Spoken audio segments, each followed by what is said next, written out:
Kyle, a 2-1 defeat to Stamford. What were your thoughts on the performance?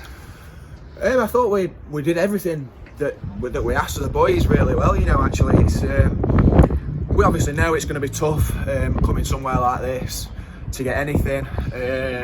We went 1-0 down fairly early on, but I always thought that with the wind, because there was a bad wind obviously blowing at the far goal, that we might get a chance to go and get back in the game, and we have done. I'm really frustrated with Vank. I'm not sure if it's a penalty or not. It looked a penalty from where I was, but he's given the referee obviously a chance to make a decision. And they scored with a minute left, which throws away all the hard work that we've done. Really aggrieved, to be honest, with the referee, because I thought there was 3 massive penalty shouts as well, all 3 which I thought could go either way, and all 3 have gone against us. That's what happens sometimes when you go to the big boys away. So yeah, I mean, I'm pleased with the performance as such. I thought we were good value for a point maybe, but so frustrated now we've thrown it away. And obviously last time we played Stamford, it were a 5-0 defeat, and then over the last couple of weeks since the Belper game, not been great results, but is it an encouraging performance? I think it is, yeah, for sure. I mean, they didn't to me look like the same side that come and turned us over 5 at the start of the season, but that day I think we only had 11 fit players. So we're still putting square pegs in round holes, but even more so back then. The players have come a long way, to be fair, the ones that we've got. They've competed with a team that are right up at the top. I think they're probably 2 points off the top now, so it's an encouraging performance. But when games at this level often come down to really fine margins, and that's what's happened with a penalty. Like Vank's given the opportunity for the ref to make a decision, and all 3 of the major ones have gone against us. So it's massively frustrating, but I think it probably was an encouraging performance. Yeah. You mentioned Vank, obviously it's frustrating at the end, but do you think his inclusion back from suspension made a massive difference today? Yeah, for sure. We could go back to a more experienced back 4, which we'll have needed, because they're very good up there. The lad down the middle gets hold of everything, and the 2 wingers cause chaos. They're both absolutely lightning, and that's why they're winning nearly every week. They're very, very good going forward. Vank's a monster back there. He's obviously not played for quite a while. But he wins headers. He's a bit of a leader, which I sometimes feel that we miss. It's a huge positive to have him back for sure. And another player that featured today, Alistair Haydock, not featured since the Boxing Day defeat to Lincoln. Came on and was quite a lively, wasn't he? He was, yeah. He doesn't shy out from anything. He's not the biggest, but he's brave. He's very brave on the ball. He tries to win his headers. I think he could be a great player for us, moving forward.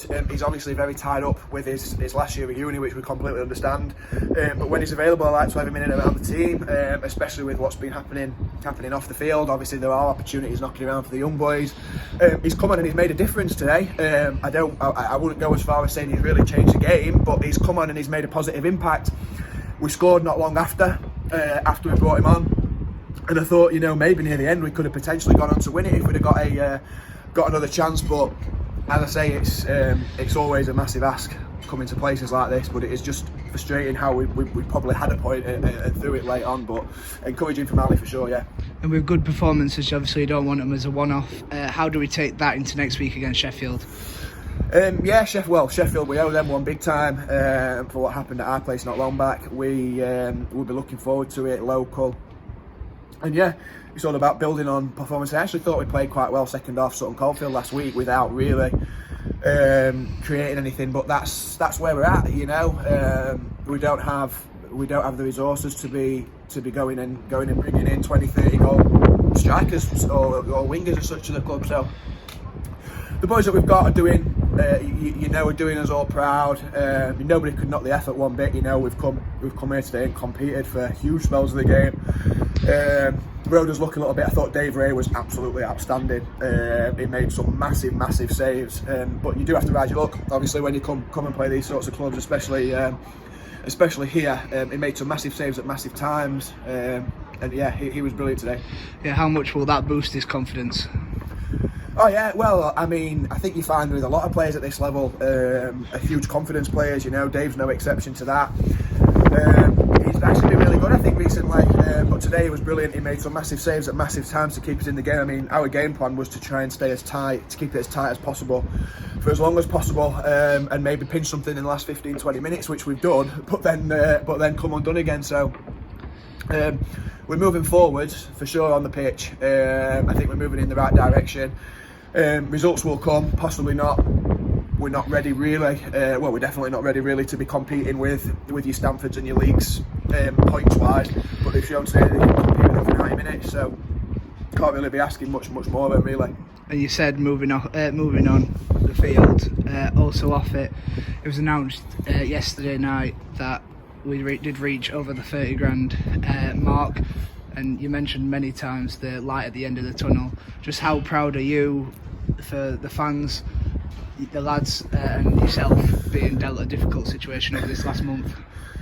Well, yeah, I mean, I've probably missed people out in saying all my thank yous, but you know, there's huge amounts of thanks to the football family in general, really, all the supporters, you know, that relentlessly get sort of taken advantage of, for want of a better phrase, and it's happened again. It's not something, you know, that the club's proud of really, but sometimes these bleak situations bring about the best of supporters. So the supporters can, you know, made everybody hugely proud. The players are doing so. Obviously Max and Pete that have gone over and well and truly over and above, you know, the role of what at the time were just potential investors. Young Ollie that's done the cycle. Outstanding, amazing effort from a young lad, Tom Farmery from the Mail, that's come and written us a huge report which has attracted a lot of attention. Matt Smith, who has obviously done the video blog that's raised £1,000 in sponsorship alone. So unbelievable effort from such a wide network of people, you know, that's led us to where we are. And it has been frustrating, don't get me wrong. There's been times when you know, I think we've been really served a raw dish, so to speak. But we are at the minute, we are a group of players and probably management that have sort of been spoken about as doing an okay job in difficult circumstances. And now I'm hoping that we're going to get the chance to go and do well in a stable environment. So hugely excited for the future, hugely excited for next season. Where we'll obviously be aiming to really go and kick on now. So yeah, to answer your question, well, I can't even really put it into words how proud I am of how everybody's rallied around the club. Once too many times, but amazing, and hopefully from now we should start seeing positive impacts of Pete and Max for sure.